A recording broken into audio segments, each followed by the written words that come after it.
Brothers and sisters of the world, it is I, Comrade Zero, talking to you from underground in the United States of America. And I have a few things on my mind this evening. Do we live now in a red pepper republic?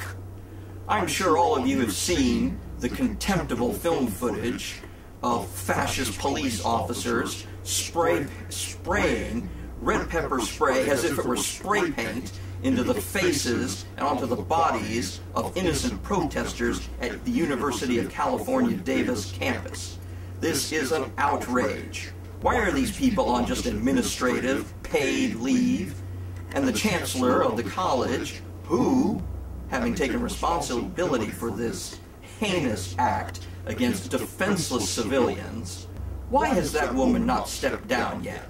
She's the one that ordered the police to go there and remove those persons. Now, I know that the woman did not say, pepper spray them half to death. I know she did not say, abuse the students.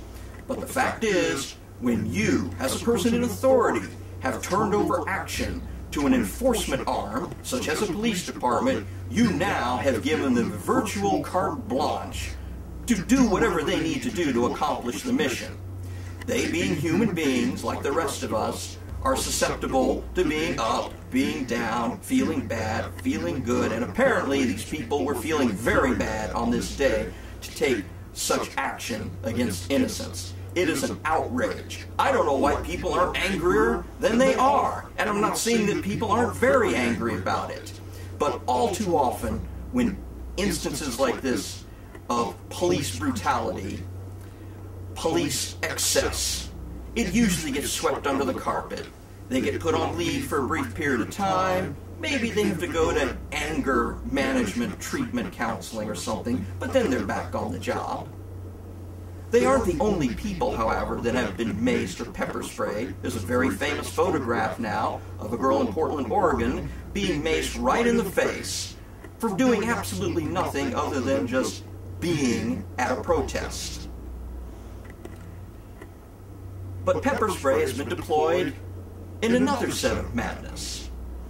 Somewhere, a woman on Black Friday, what a terrible name to give a shopping day. Isn't it just awful? Black Friday. Everybody should be in a happy mood on a day called Black Friday. Well, a woman went into a Walmart and pepper sprayed other shoppers caught up in the consumerist frenzy of this particular day, which is supposed to save all the retailers in the United States because they have to make profits at this time because apparently they don't do well enough in the rest of the year to survive. A woman used pepper spray to keep people away from the product she wanted. She wanted something so badly, she was willing to disable and harm and injure other people just to get a present for someone. Now, this is the worst end of consumerism, and it wasn't the only incident. People have been trampled and injured on these Black Fridays. I remember just several years ago where a woman was trampled to death outside of a Walmart by a mob trying to squeeze their way into the doors to make special sale purchases, ostensibly for gifts that we would like to think were given in love and kindness. This is what consumerism does. Many people confuse the term materialism and consumerism. No, materialism is a philosophical stance that you believe that all there is the material world that we experience, that there's no magical mumbo-jumbo or supernatural what's it. Consumerism is what we have in this country, where it's become a race between Mrs. Jones and Mrs. Smith, or Mr. Jones and Mr. Smith, over who has the biggest TV, or the loudest stereo system, the biggest SUV.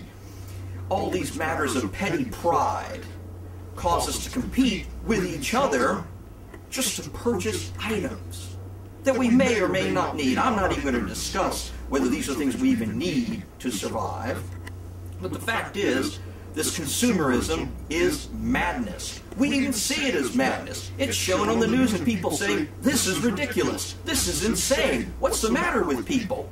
And yet, do you see anybody actually trying to stop it or change it? Well, there are some people. Some people have encouraged local shopping movements. I, Comrade Zero, totally support this. Go to a local merchant.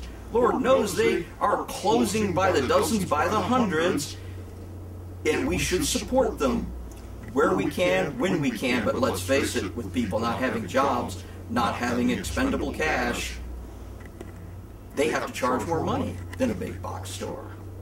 It's just a vicious cycle, this consumerism. It is madness, but it's the madness we're currently stuck in, and we can't legislate it. They're not going to pass a law against it. You can't make rules. This is where you, the individual person, has to make a decision that, no, I am not going to trample my neighbor half to death to buy a doll. I am not going to clobber someone over the head to buy a video game. I am not going to spray deadly chemicals in another person's face to get little Susie her present for Christmas Day. And Comrade Zero will leave you now, as I will leave you in any of this or future broadcasts. Working people of the world, unite! You have nothing to lose but your chains, and you have a world to win.